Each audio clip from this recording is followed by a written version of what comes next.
ہمیں کیا ہو گیا ہے کہ ہم اس مہینے میں ذخیرہ اندوزی کر دیتے ہیں. ہمارے بازار اس مہینے میں مہنگائی سے بھر جاتے ہیں.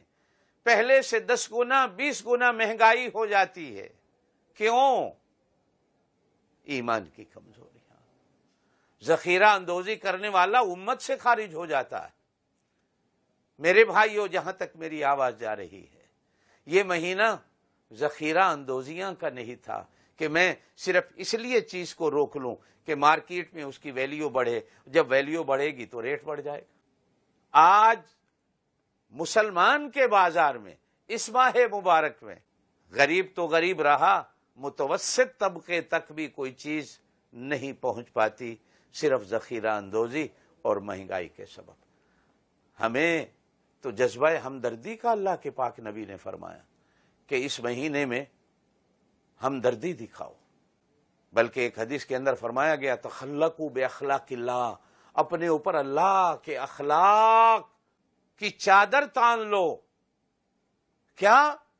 کہ اللہ کھاتا نہیں کھلاتا ہے، اللہ پیتا نہیں پلاتا ہے.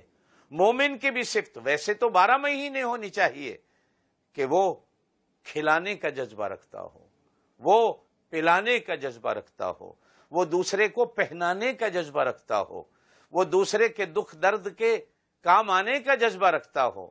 ویسے تو چاہیے تھا کہ 12 مہینے اپنے آپ کو اس صفت کے ساتھ متصف کر لیتا اور ان صفتوں کو اپنا لیتا.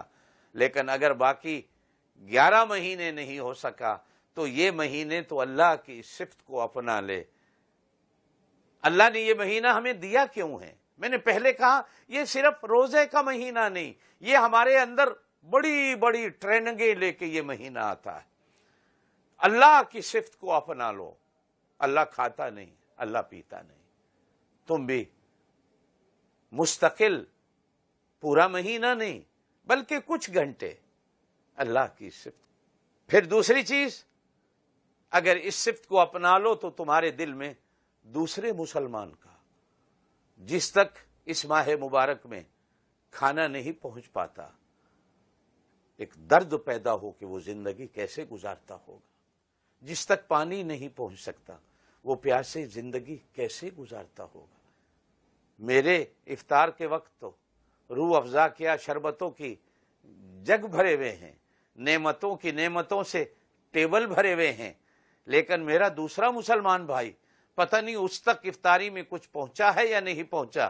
یہ جذبہ ہمدردی، یہ جذبہ ہمدردی و شہر المواسات، یہ مہینہ ہمدردی کا.